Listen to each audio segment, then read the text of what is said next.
మన ప్రొద్దుటూరు మాజీ ఎమ్మెల్యే గారు ప్రతిరోజు ఏదో ఒక రకంగా నా మీద నా కొడుకు మీద అవినీతి నిందారోపణలు చేయాలని చాలా శ్రమ పడుతున్నాడు. ఏదో ఒక రకంగా ఒక నింద వేస్తే వాళ్ళకు చెడ్డ పేరు తేవాలని ఒక ప్రయత్నం అతను నిరంతరం చేస్తున్నాడు. కాబట్టి నేను చెప్పేది ఏముందంటే, ఇప్పటికి 40 సంవత్సరాల రాజకీయ జీవితంలో 6 సార్లు ఎమ్మెల్యేగా ఉన్నాయి.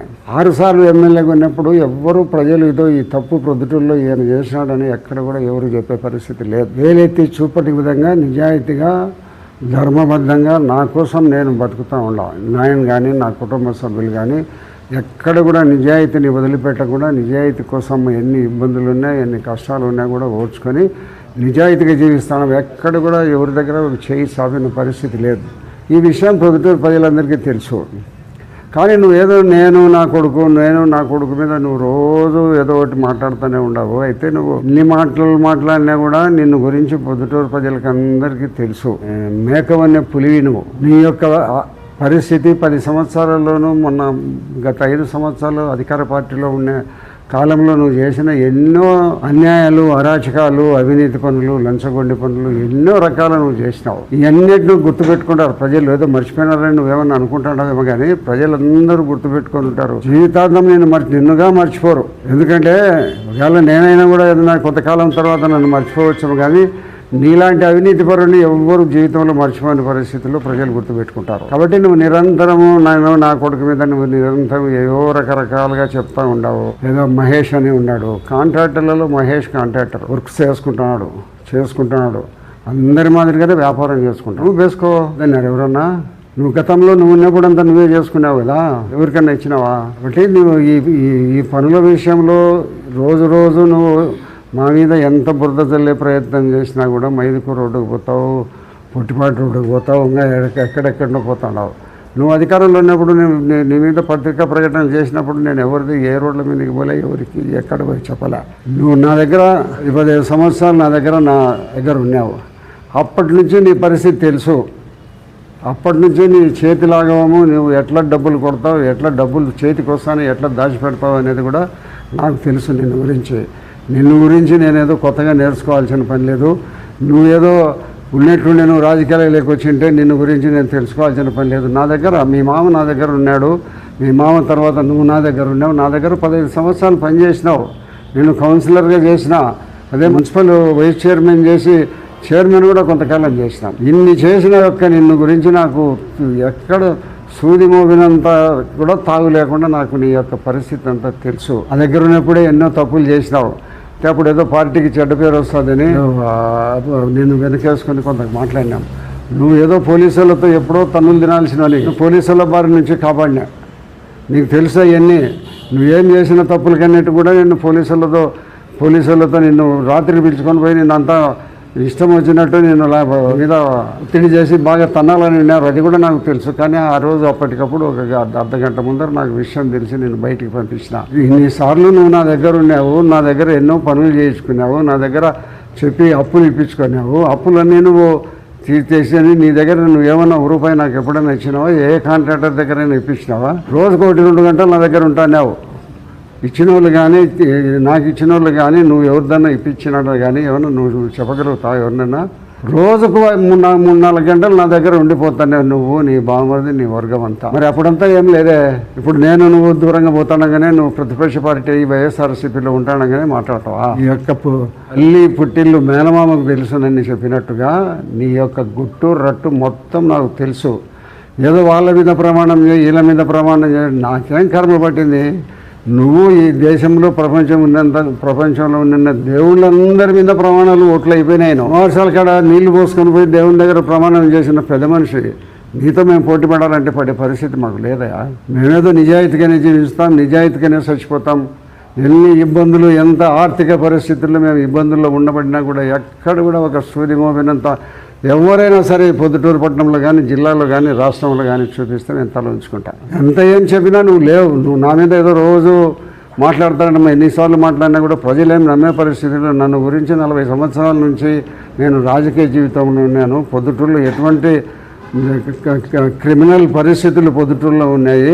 ఒకప్పుడు కొంతమంది వ్యక్తులు ఈ పొద్దుటూరులో ప్యారల్ గవర్నమెంట్ నడిపే పరిస్థితిలో ఉండేది. అటువంటి పరిస్థితుల్లో నేను రాజకీయాల్లోకి వచ్చిన. బాంబులు వేసుకున్నాం, బాంబులు తయారు చేసుకున్నాం, జైళ్ళలో పడినాం. అయినప్పటికీ కూడా నిజాయితీ వదలలే. ఈరోజు వరకు వదలను. అయితే ఆర్థిక ఇబ్బందుల్లో ఉన్నాం మేము, కానీ అయినా కూడా నిజాయితీ వదలను. నిజాయితీగానే ప్రజలకు నేను నమ్మకంగా, నా మీద నమ్మకం కలిగి 6 సార్లు నన్ను ఎమ్మెల్యేగా ఎన్నుకున్నారు. అటువంటి ప్రజలకు నేనేదో తప్పు చేసిన వాడైతే నన్ను ఎన్నుకుంటారా? నేను తల ఎత్తుకొని చెప్పుకోగలనా?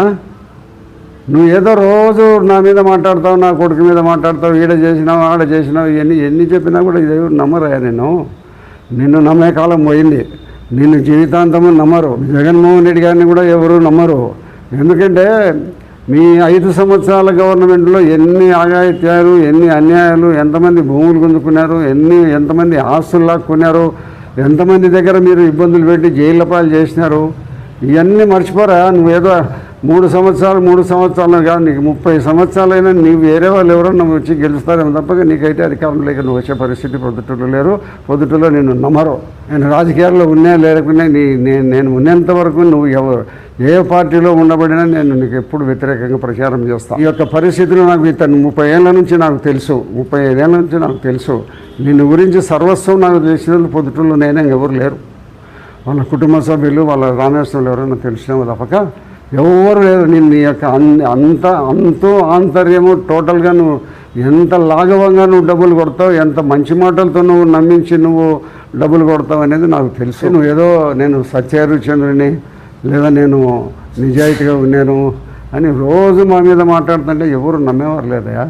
కూటమి ప్రభుత్వం వచ్చిన తర్వాత ఎన్నో అభివృద్ధి కార్యక్రమాలు చేసినావు. 100 చిల్లర అభివృద్ధి కార్యక్రమాలని చెప్తుంటాడు ఆయన. ఎక్కడ నీవు 100 చిల్లర అభివృద్ధి కార్యక్రమాలు ఏడ ఏం చేసినావు? గ్రామీణ ప్రాంతాల్లో ఒక రోడ్డు వేసినావా? నేను పుట్టపర్తి సర్కిల్ నుంచి ఇక్కడ మైదుకూరు రోడ్డు వేసినావు, నీళ్ళు పోతాడా? మేము చేసినాం చూడు, కాలువలు ఎంత విస్తీర్ణం వెడల్పు పెట్టి మేము కాలువలు చేస్తున్నాము. పొట్టిపాటి రోడ్డు వేస్తున్నాము, ఎర్రగుంట రోడ్డు వేస్తున్నాం, పొరపాటు రోడ్డు వైండింగ్ చేస్తున్నాము. నువ్వు డివైడర్లు పడగొట్టుకోవడము, కట్టడం, ఎక్కడైతే డబ్బు ఎక్కువ వస్తుందో ఆ పనులే చేసుకున్నావు. మున్సిపాలిటీలో లూటీ చేసినావు నువ్వు, నీ బావమరిది, అందరూ మొత్తం లూటీ కొట్టినారు. ఈ పుట్టిల్లు మేనమామ కెరకని ఏదో అంటారే, ఆ మాదిరిగా నిన్ను గురించి తెలుసు. 35 ఏళ్ళ నుంచి నువ్వు నా దగ్గర 15-16 సంవత్సరాలు నా దగ్గర నువ్వు శిష్యరికం చేసినావు. ఈ బావమరిది నువ్వు అందరూ రామేశ్వరం అంతా కూడా. నువ్వు ఏదో ఈ పొద్దు నేను బయటికి పోయినానని నా మీద రోజు మాట్లాడుతూనే ఉంటావు. చంద్రబాబు నాయుడు గురించి రోజు మాట్లాడతావు. ఏం నువ్వు చంద్రబాబు నాయుడు గురించి మాట్లాడేది అర్హత నీకుందా? పోలవరం రేపు 27లో నీళ్ళు ఇస్తామంటున్నారు. 5 సంవత్సరాలు నువ్వు ఏం చేసినావు? పోలవరానికి ఏం చేసినావు? చంద్రబాబు టైంలో పట్టిసీమ కడితే పట్టిసీమ కట్టిన దానివల్ల మీరందరూ గమనించండి. ఈరోజు గోదావరి నుంచి నీళ్లు తీసుకొని వచ్చి ప్రకాశం బ్యారేజ్లో నీళ్ళు వేసి దాదాపు 1,00,000 ఎకరాలకు నీళ్ళు ఇస్తున్నారు. మిషన్ల కోసం ఇది పట్టిసీమను మొదలుపెట్టి కట్టినాడు. పట్టిసీమలో డబ్బులు సంపాదించుకున్నారని నువ్వు మాట్లాడినావా లేదా? ఈరోజు పట్టిసీమనే ఈరోజు ప్రకాశం జిల్లా బ్యారేజ్కి నీళ్ళు వస్తున్నాయి. రోజు 7 టీఎంసీల నీళ్ళు వచ్చే పరిస్థితిలో ఉంది. కాబట్టి నువ్వు ఏదో నా మీద, మా కుటుంబ సభ్యుల మీద ఎన్ని ఆరోపణలు ఏం చేసినా కూడా ఈ ప్రభుత్వము, చంద్రబాబు నాయుడు గారి ప్రభుత్వంలో నేను ఇంకా 3 సంవత్సరాల వరకు ఉంటాను. 3 సంవత్సరాల వరకు నేను అభివృద్ధి కార్యక్రమాలు నిరంతరము సమీక్షిస్తూనే ఉంటాను. అభివృద్ధి కార్యక్రమాల కోసము మీ యొక్క నాయకుడు జగన్మోహన్ రెడ్డి పరిపాలనలో రాష్ట్రం లూట్ అయిపోయింది ఆర్థిక పరిస్థితి. అయినప్పటికీ కూడా ఏదో ఉన్నంతలో కొంత డబ్బులు తీసుకొని వచ్చి అభిప్రాయాలు అభివృద్ధి చేయాలని మేము తపన చేస్తున్నాం తప్పక నిరంతరము 360 రోజులు, సంవత్సరానికైతే 340 రోజులు నేను ప్రజలకు అందుబాటులో ఉంటాను. ప్రతిరోజు ఇక్కడ కానీ ఇంటి దగ్గర కానీ అందుబాటులో ఉంటాయి. ఏదన్నా విజయవాడనో ఎప్పుడన్నా హైదరాబాద్ పోతే 2 రోజులు 3 రోజులు పోయిరాడం తప్పక నాకు వేరంటి లేదు. నిరంతరము ప్రజాసేవే. నా కొడుకు నాకంటే నిజాయితీపరుడు. నేను చెప్తా, ఎవరింటికన్నా పోతే భోజనానికన్నా కూడా పోతే వెళ్తాడు వాడు, దానికి కూడా ఫోన్ అంటాడు. నువ్వు ఏదో ఎన్ని రకాల అభియోగాలు మా మీద మోసినా మమ్మల్ని ఎవరు నమ్మే పరిస్థితులు లేరు.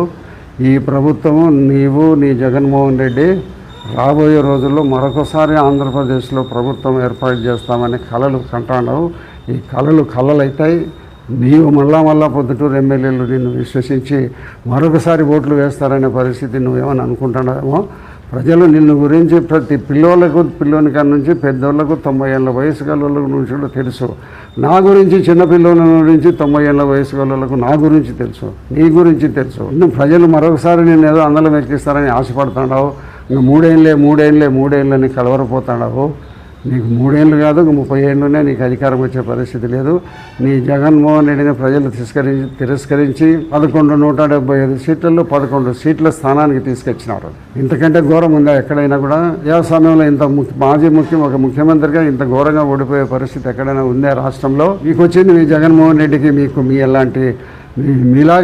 మీలాంటి వాళ్ళందరూ ఆయన ద్వారా కూడా దుర్మార్గ పనులు చేయించి ఆయన కూడా అవినీతి విచ్చలవిడిగా డబ్బులు సంపాదించుకుని అవినీతి మార్గంలోనే నిరంతరం పయనించినాడు. రోజు సొంత తల్లి చెల్లెళ్ళని కూడా దూరం పెట్టినాడు. అటువంటి ముఖ్యమంత్రికి మళ్ళీ ఓట్లేస్తారు ప్రజలు. తల్లి చెల్లెళ్ళు బంధువులతో ఉండే వాళ్ళందరూ రాజకీయ నాయకులు ఎంతమంది ఉన్నారు? నువ్వు లేవు. నేను ప్రజలకు జవాబుదారి, నన్ను ఎన్నుకునే ప్రజలకు నిరంతరము జవాబుదారితనంగా ఉంటా, జవాబుదారి వహిస్తా. అంతేగాని ఏదో నీ మాదిరిగా ఏదో డబ్బులు తీసుకుంటే మళ్ళీ రేపు రామ్మ చీర పెట్టి నీకు డబ్బులు ఇచ్చి పంపిస్తాననే మాటలు నేను చెప్పాను. ఈ రోజు కొరకు ఇంతవరకు ఇట్లా చేయి సాగిన పరిస్థితి ఎక్కడ జీవితంలో లేదు, ఉండదు కూడా. నా జీవితాంతం ఆ రాజకీయాల్లో ఉన్నా లేకపోయినా ఇదే మాదిరిగా నా కోసం నేను బతుకుతాను, నా కోసం నిజాయితీగా నేను ఉండి రాజకీయాలలో కానీ నా జీవితంలో ఉండి చచ్చిపోవాలని నేను అనుకుంటాను తప్పక ఏదో నన్ను ఎంత ప్రేరేపించి మా కుటుంబం ఇన్ని చేసినా కూడా ప్రొద్దుటూరు ప్రజలు కానీ జిల్లా వాసులు కానీ రాష్ట్రంలో సమైక్య ఆంధ్రప్రదేశ్లో కూడా పోయి నన్ను గురించి విచారించు. కాబట్టి నువ్వు ఎన్ని నేర ఆరోపణలు చేసినప్పటికీ కూడా నన్ను ఎటువంటి పరిస్థితుల్లో కూడా ప్రజలు అవినీతి ముద్ర నువ్వు వేయాలనుకొని ఎంత వేసినా కూడా జరగదు. అది నీ యొక్క ప్రభుత్వము నిన్ను మరొకసారి మళ్ళీ రాణించే పరిస్థితిలో ఆంధ్రప్రదేశ్ ప్రజలు లేరు. నువ్వేదో కళలు కంటావు 3 ఏళ్ళ తర్వాత మాదేని మళ్ళీ 3 ఏళ్ళ తర్వాత నాదని. కాబట్టి నేను ప్రజలు తిరస్కరించినారు. నీలాంటి వాళ్ళు ప్రొద్దుటూరుని పడితే ప్రొద్దుటూరు పరిస్థితి ఎట్టుంటుందోనేమో, ఎంత ఇబ్బందులు పడే పరిస్థితి, ప్రజలు ఇబ్బందులు పడే పరిస్థితి వస్తుందని నేను గురించి తెలుసు.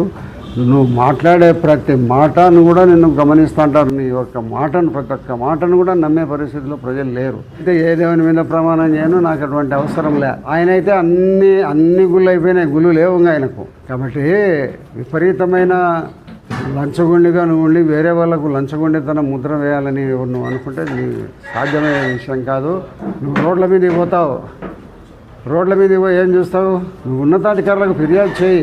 నీ జగన్మోహన్ రెడ్డి ద్వారా ఫిర్యాదు చేయించు. జగన్మోహన్ రెడ్డి మాజీ ముఖ్యమంత్రి ఒక పిటిషన్ పెడితే దానికి వాల్యూ ఉంటుంది, అట్లా చేయొచ్చు. నువ్వు మాకు కాంట్రాక్ట్ రాలే, ఇంకా బిల్లులు కూడా రాని రోడ్డు మీద పోయి నువ్వు పోతావా?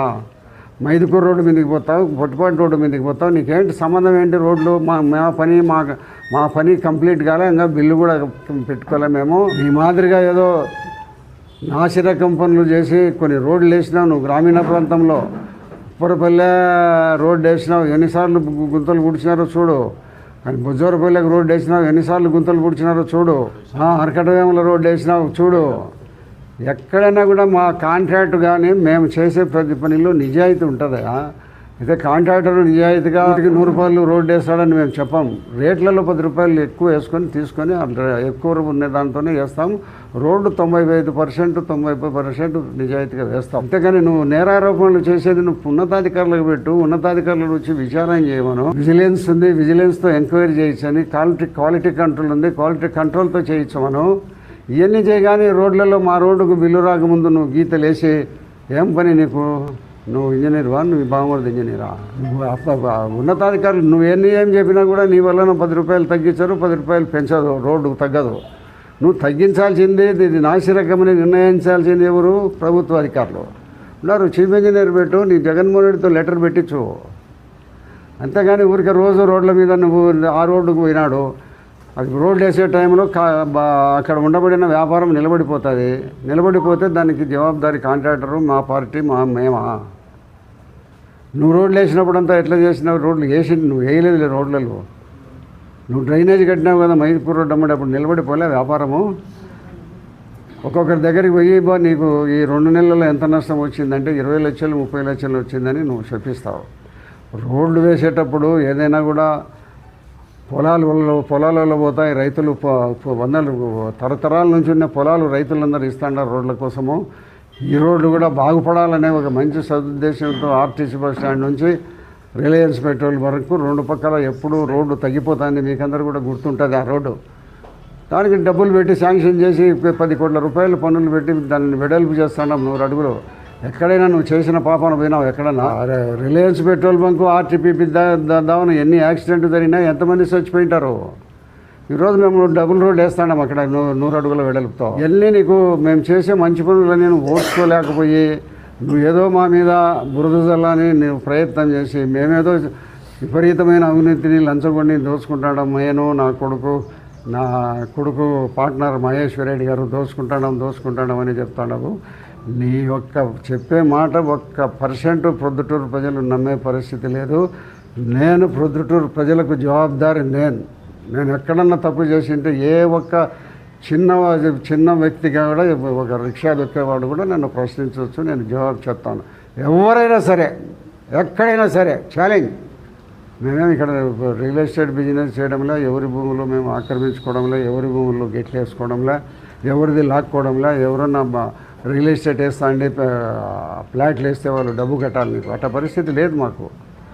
అంత దిగజారి బతుకం నీ మాదిరిగా. కాబట్టి నువ్వు నిరంతరము మా మీద ఏదో మా కుటుంబాల మీద మాతోటి భాగవస్తుల మీద నువ్వు ఎన్ని చెప్తానే కూడా ప్రజలు నమ్మే పరిస్థితి లేరు. నేను నా కోసం నేను నిజాయితీగా బతికి చచ్చిపోవాలనే ఉద్దేశంతో ఉన్నాను తప్పక ఎవరి కోసం కాదు. నేను కానీ నా కుటుంబ సభ్యులు కానీ మా అన్నదమ్ములు కానీ ఎవరైనా కూడా ఒక తప్పు చేస్తే దానికి ఎవరైనా రుజువు చేస్తే తల వంచుతాం. మీ వివాహాది శుభకార్యములకు, పుట్టిన రోజులకు, మీటింగులకు అత్యాధునిక సదుపాయాలతో ప్రొద్దుటూరు వాసవి సర్కిల్ వద్ద నుంచి అతి సమీపాన మీకు అందుబాటు ధరలలో happy banquet AC function hall మీకు స్వాగతం పలుకుతుంది. మా ఫంక్షన్ హాల్ నందు వంట సామాగ్రి మరియు విశాలమైన కార్ పార్కింగ్, అతి తక్కువ మెయింటెనెన్స్ ఖర్చుతో ఏ ఫంక్షన్ అయినా మా happy banquet AC function hall నందు జరుపుకొని ఆనందాన్ని పొందండి. బుకింగ్ కొరకు సంప్రదించండి. మా సెల్ నంబర్ 9100600238 7799 000211.